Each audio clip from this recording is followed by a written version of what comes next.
Hi everybody, this is Julissa. Thank you so much everyone for coming back to my channel. It is Sunday the 15th of January 2023. I do apologize for the camera shaking a little bit, but I'm here to give another update about the Ana Walshe, Brian Walshe case out of Cohasset, Massachusetts. So there's a lot of details that are coming up, right? She still has not been found.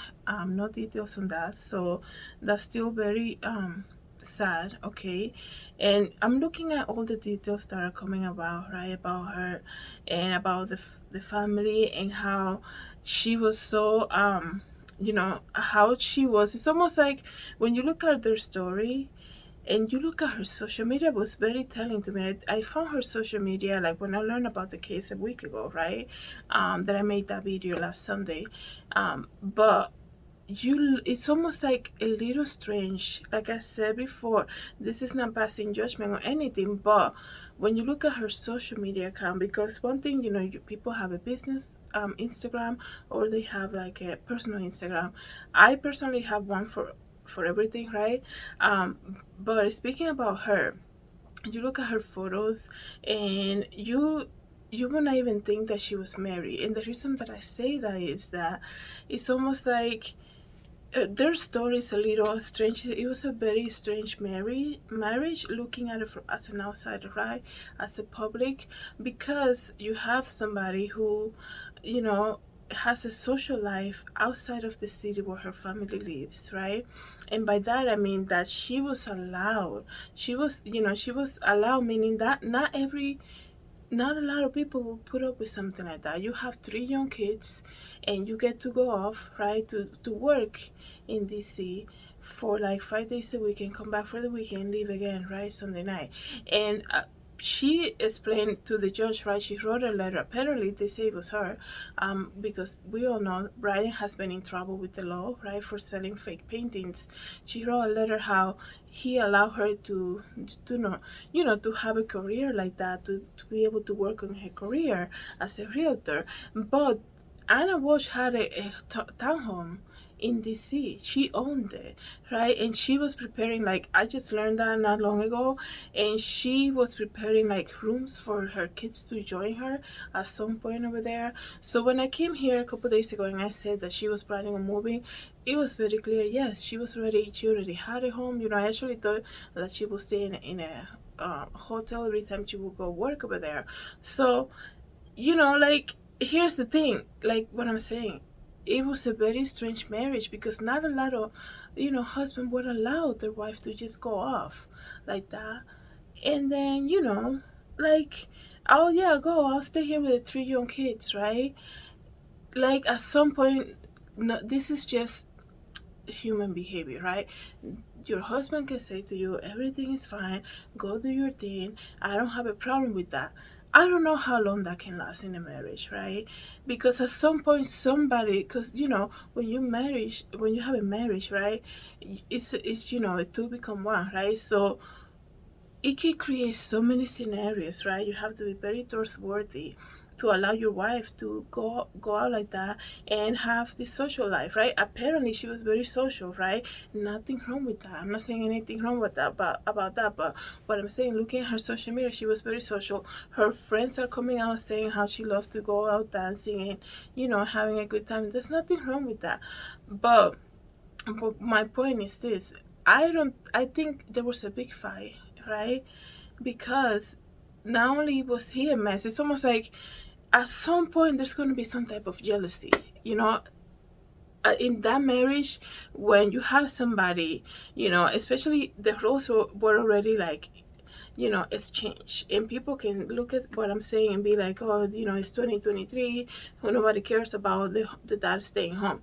At some point, when you have a role that's changed like that, even if you're okay with it, somebody in your circle will be like, well, she goes out and have her life and you stay here with the kids, and you see a problem with that. At some point somebody will have influenced that decision that they made together, that it was okay for her to go off to DC and do her job and come back and just come for a couple days during the week to be with the kids and him, right? He might had agreed, it would have been, everything was probably fine, but at some point you know, even like you have to be so careful to the stuff you post on social media, because if somebody, let's just say somebody's not having a good day, right? And you're supposed to share this responsibility with your families, right? With the kids and everything, the household and everything. And man, kids that age, they need help, like they need a parent 24/7. We're not talking, like I said over and over again, we're not talking about 14-15 year old that perhaps they can come home, cook their own dinner from school, and make work on their homework and just be ready for school the next day.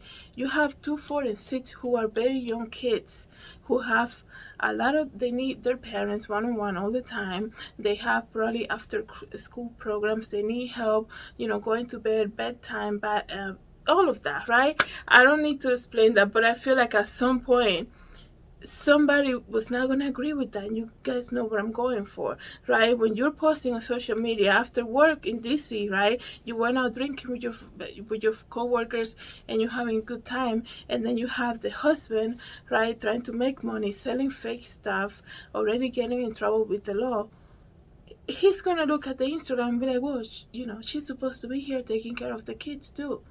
So he could have had agreed in the beginning, but at some point something happened, and this is where we are right now. And it is so sad, because the thing is that adult people, when they get married, right, adults, everything is fine and dandy, and when there's a disagreement, and the worst thing about it, right, is when there's kids in between, nobody gets to think, wait a second, this is not working out anymore, right? And perhaps maybe we should like do something, go to therapy, seek some type of help. But it's almost like when people are angry at each other, they forget one thing. Sometimes, I'm not saying every case, but they forget the kids that are in between. And now, the saddest thing about this case, besides the fact that she has not been found yet, these kids are going to different families, right? Not only these kids went through a lot of trauma, probably heard a lot of stuff that happened in the home, probably were witness to a lot of arguments, okay? Because one thing I told you many times, right, learning social media makes everybody believe that everybody's having the perfect life, there's no arguments, happy ending, everything's great. I go work in DC for 5 days a week, my husband stay home with the kids, he has no problem with that at all. That probably was great for like 3 weeks max, okay? These are young kids that need help, and that's they get tired, like a woman will get tired. So at some point they need also their time, right? And nobody's talking about that, but you have to understand, like, oh yeah, but he agrees with it, people agree, and there are a lot of things that we agree to at some point in our life, right? Starting a new job, it looks great, right? The minute you start, you have 2 weeks in and you're like, what was I thinking, right? This is not what I was expecting. I didn't think it was gonna be like that. He probably thought, I don't think I was gonna be so tired all the time. I think we need to rearrange something, and perhaps they were planning on moving together to DC, and then he gets that case, that he's on house arrest, and so now he cannot leave, and she's desperate, right? She wants to be with her kids, right? She was from DC, right? That's where she lived before. She moved to and got married and moved with him over there, right, Massachusetts. So now it's like, you know there was an imbalance. It was clearly an imbalance, because she's having such a great time. She's a great leader in her company. All she wants to be fulfilled is like, I don't want to have to this back and forth traveling. So it's a new year. Let's sell everything, right? Let's get that money ready so that we can be ready, move everybody all together to the sea. But now he cannot leave. So probably she said, hey, I'll go ahead, right? And I'll I'll bring the kids with me this time, and then when you're done with your legal stuff, then you can join me. He didn't, I think that's where the argument happened. And not only that, very strange marriage too, because the family's talking. He had an issue with his dad. He's the only child. He was taken out of his dad's will. that says a lot. One thing is to have an argument with your parents, but you're the only child. Like, only people who have just one child and they stay married, right? They always look at that child as, he can do anything. He can do the most wrong stuff, right? um and they'll be like, but he's our only son. That's always the excuse you hear people say. Yeah, but he's our only son. And I know he has his up and downs, but he's our only son. We love him, whatever. Right? The dad took him out of his will. Brian got angry, went to the house, ripped the will apart, sell some of the assets that belonged to his dad. Very you know kind of like, I don't care what my dad thinks, I'm still gonna do it. And this is after the dad died. So it is just sad. The whole story is sad. Like, people were saying on Twitter, we can talk about Brian Smith have like all day, and there's so many things. The stories are coming one after the other. I truly believe now, looking at everything that has been open to the public, that Anna was getting ready to take that big step, and stop with the traveling back and forth and just be in DC with her kids.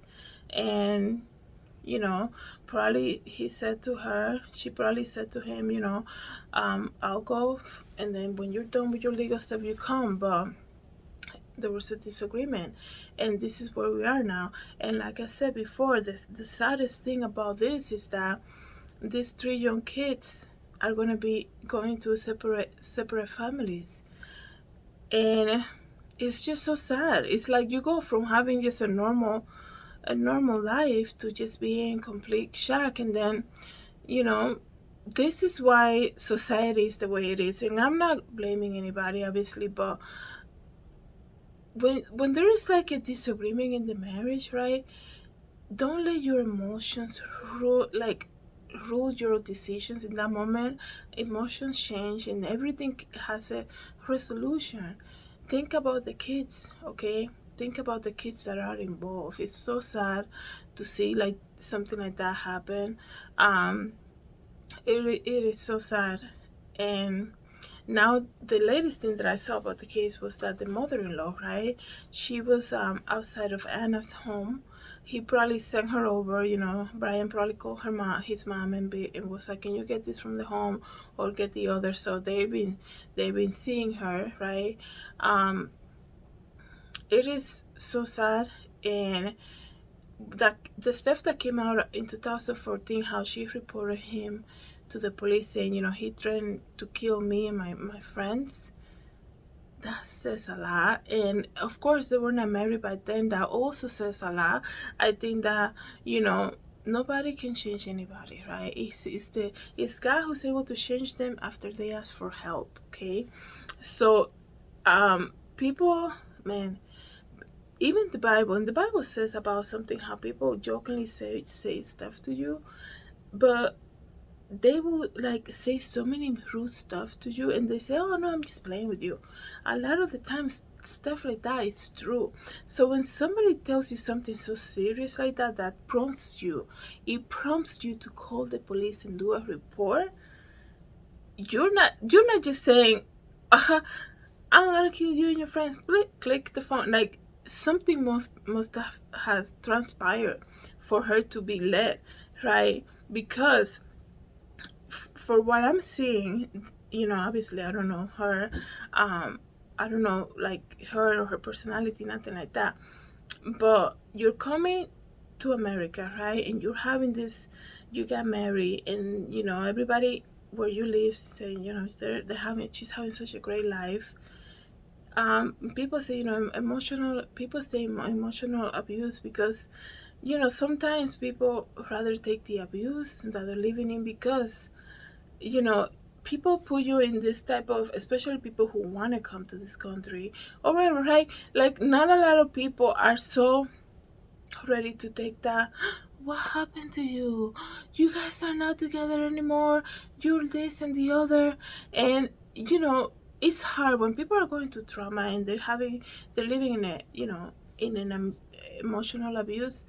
You have to be careful who you come and talk to, because even the response that you get after you open yourself up and say, yeah, this is happening at home, but people, even some people be like, well, he always seems so friendly, like, what are you doing, right? People are so quick to pass judgment like that. And you have to understand, there are people who fake it so bad that the true self of who they are, some people will never even get to see them, right? Because people will be like, well, he's always so friendly to her.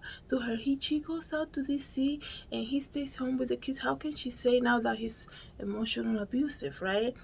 And that's the thing that you have to always keep in your mind.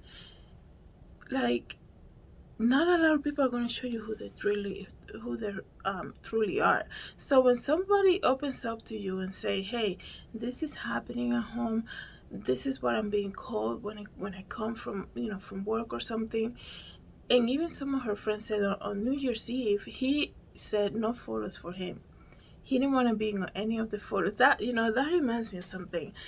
People can look all friendly and stuff, and they're like, oh, no, I don't take my photo.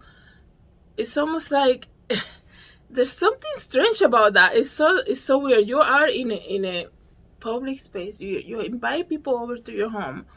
You're cooking for them. Everybody's having a good time, and there's always that person who always like, don't put me in the photo. Don't take my photo. And they say it with this kind of like attitude. It's almost like, it's so strange. I don't know if anybody had gone through something like this before. It's almost like that they know that they go back and forth on their personality, so they don't want to like keep a record. I don't know what it is. It's so weird. And look at this now. Right now he's everywhere, right? They were saying on New Year's Eve, her friends were saying how he didn't want his photo taken. And it's almost like, I'm not just thinking about that, it's almost like he didn't want it to look like everything is happy dandy, because it probably wasn't. He's faking it for the dinner, right? Because you're not gonna invite people over to your house to celebrate the new year and be all cranky and like, I don't want people in my home. But then he didn't want to be in the photos because he didn't want to look that like, he didn't want to fake it that much to the point that there was going to be a photo taken. That's just my opinion. That's what I'm thinking, because people do that, right? There's always that person who's always so like, don't take my photos. It's almost like I'm faking it for people, but I'm not really happy with her, so I'd rather not be in any photo right now. But they will never say it like that. So they'll be like, their friends were like, oh, we were not allowed to take photos of him. He didn't want any photos taken of himself, right? Let me just tell you guys, and it's so crazy, so sad that Anna went through all of that. It's sad for the kids, like I said, but some type of argument happened there. And I hope, now that I'm thinking, I don't know, like their house where it was located, were there neighbors nearby or something. All I'm saying is this: somebody knows something, somebody heard something, somebody saw his car driving somewhere, and that person needs to come forward and say something. We need, they're saying that this week is going to be very it will be very important for this case, because they're almost charging him with murder or something officially, right? So I just hope that somebody says something. Somebody probably will remember him. They got this guy buying $450 worth of supplies. I mean, if you put all of that aside, if you put everything about his character aside and his trouble with the law, but you put the image of him leaving that police precinct smiling, I think I don't need to see anything else. I don't need to know about his past, anything. Because out of the respect for her family, out of respect for his family, his kids, right? Dude, don't even smile. Are you kidding me? And then I heard a reporter say, oh, he was so shocked to see so many cameras. That's not a shocking face. It's not a normal behavior. What he did coming out of that police house smiling was not normal. Okay? And we're not gonna accept it. And I really hope somebody comes forward and says something. Thank you so much, everybody, for coming back to my channel. Have a good night. God bless.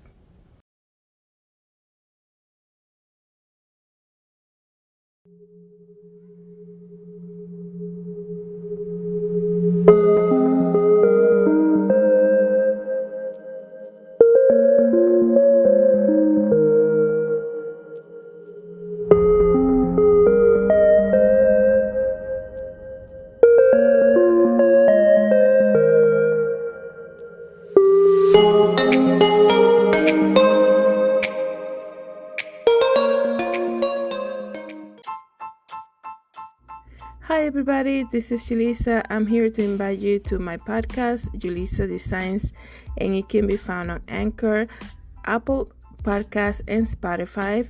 You can join me every day as I make episodes of the latest news, real life stories, and I also share my favorite Bible verse. Hope to see you then. God bless.